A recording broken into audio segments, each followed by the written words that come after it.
In Washington, similar tensions exist. Congressional hawks are already demanding that the president resume strikes. Military commanders are arguing that the ceasefire rewards Iranian aggression.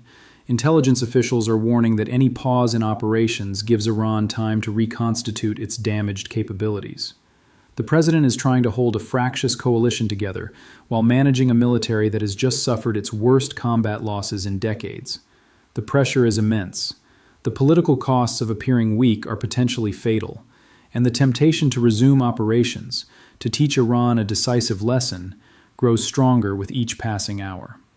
The global reaction to these events has been as divided as the conflict itself.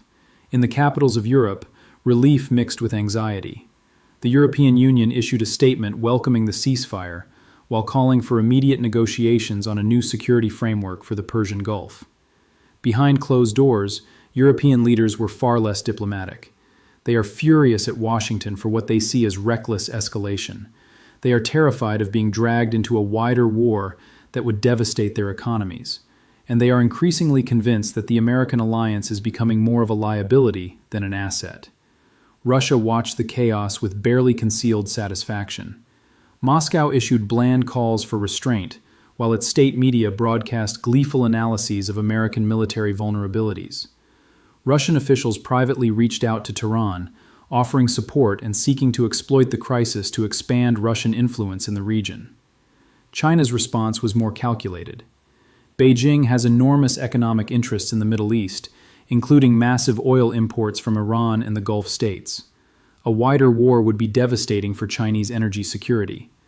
But China also sees opportunity in American difficulties.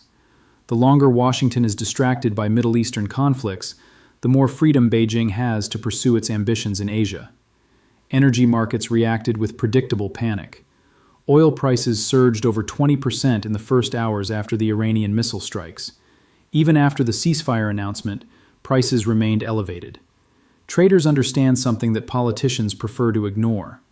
The infrastructure that moves Middle Eastern oil to global markets passes through waters that just became significantly more dangerous. Insurance rates for tankers transiting the Persian Gulf have skyrocketed.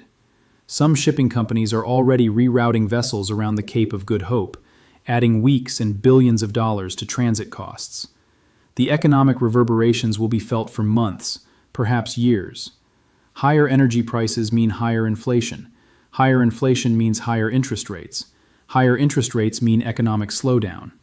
The financial consequences of this conflict will touch every household on Earth.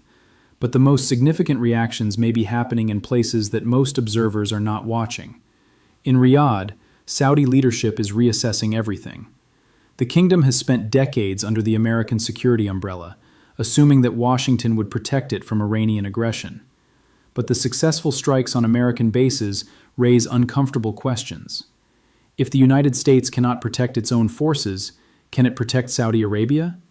If American air defenses can be overwhelmed, what happens when Iranian missiles target Saudi oil facilities? These are not theoretical concerns. Saudi Arabia's eastern oil fields, the source of the kingdom's wealth and power, lie within easy range of Iranian missiles. A sustained Iranian assault on Saudi oil infrastructure could crash the global economy and collapse the Saudi state. The kingdom's leadership is suddenly wondering if they need new security arrangements, and they are not the only ones. In Jerusalem, Israeli military planners are drawing their own conclusions. Israel has long advocated for more aggressive action against Iranian nuclear and missile programs. The events of the past week have vindicated their warnings, but they have also revealed something deeply troubling. If American bases can be struck successfully, so can Israeli cities. If American air defenses can be overwhelmed, so can Israeli systems. Israel is now facing a strategic nightmare.